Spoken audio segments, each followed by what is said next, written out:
Using your stamp, you're going to cover your entire piece of scrap clay, and then you're going to pick a section that you like the best, and that's where you're going to cut your spout out from.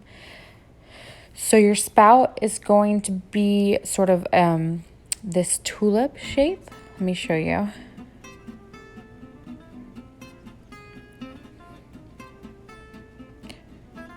Where it's kind of like a U that you're going to cut out.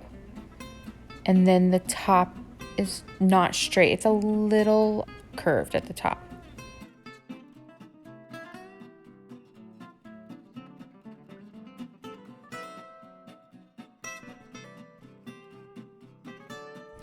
Now we gotta shape it because we don't want it to be flat onto the bowl.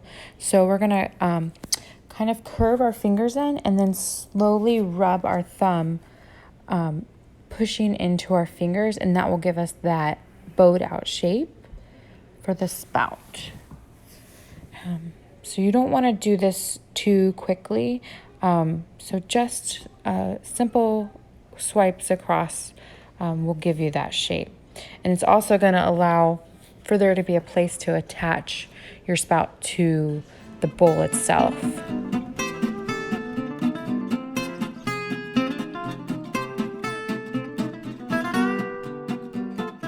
Once you've got the spout shape that you like, you're going to put it back up against the bowl, and you're going to trace along the outside of the spout.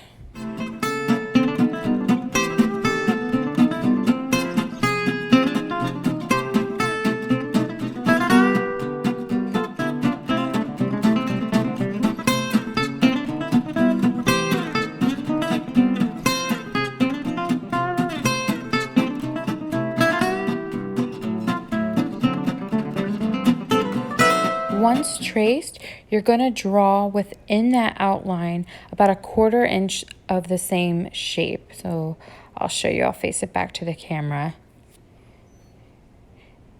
And this is what you are going to cut out of the bowl.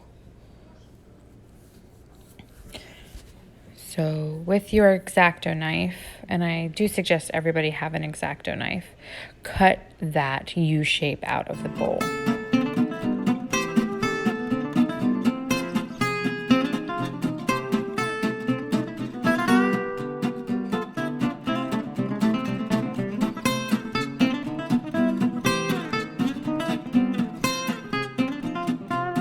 So I matched it up just to make sure it looks nice, and then I'm going to do the infamous scratch and attach and really get in there. You're going to scratch where you have that 1/4 inch part from the outside line to where you cut, and then you're going to do the same scratch and attach on the inside of your spout that you've cut out of where it touches your bowl.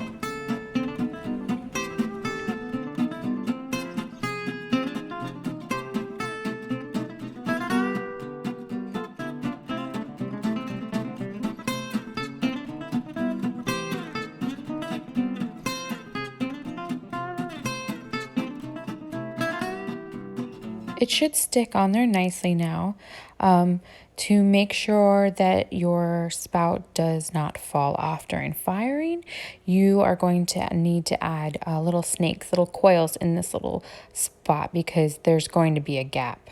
So some thin coils with some fresh clay, not too dry. You're going to push that into the space, and you're going to really want to smooth it all out. It should look like you have just one piece.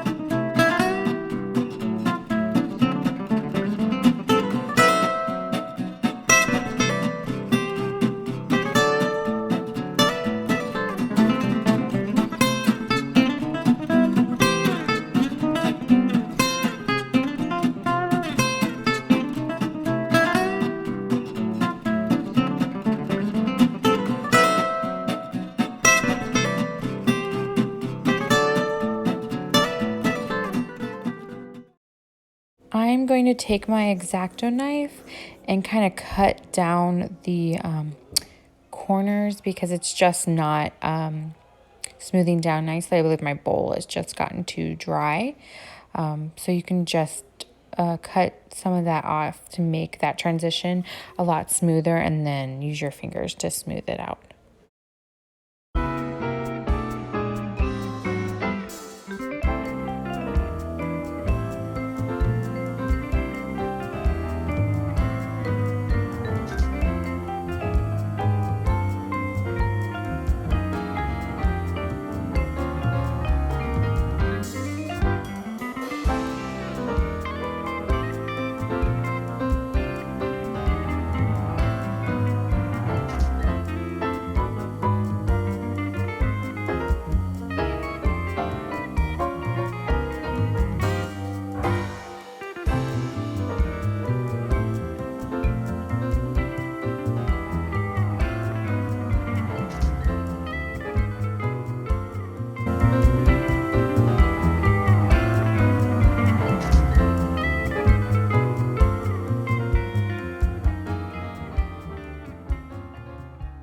I'm gonna use my yellow rib to make sure I've got a good attachment between the spout and the bowl.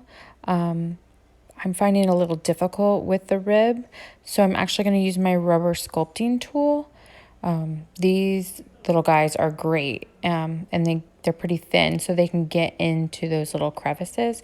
And this will just make sure that there is a great attachment, but not where I have to use worms to attach. I want my spout to look like it's been added on the outside, but on the inside it's smooth and clean.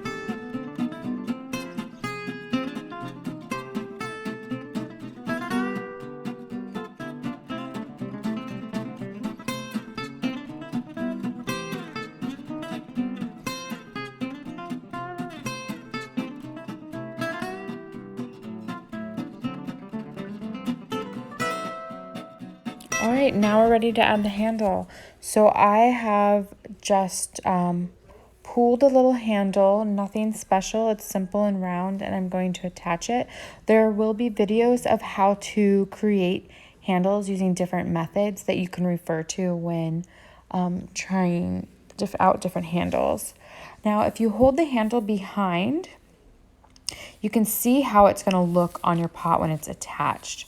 So this is a great method to use when attaching your handles, because sometimes people just automatically stick one end on and let the other end fall, and it may look good or may not. This way, when you have it like this, you can really see what your end product's going to look like.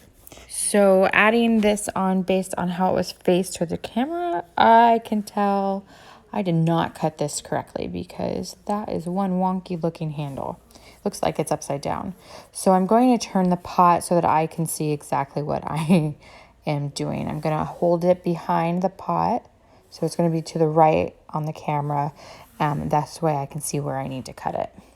And then I'm just going to attach it.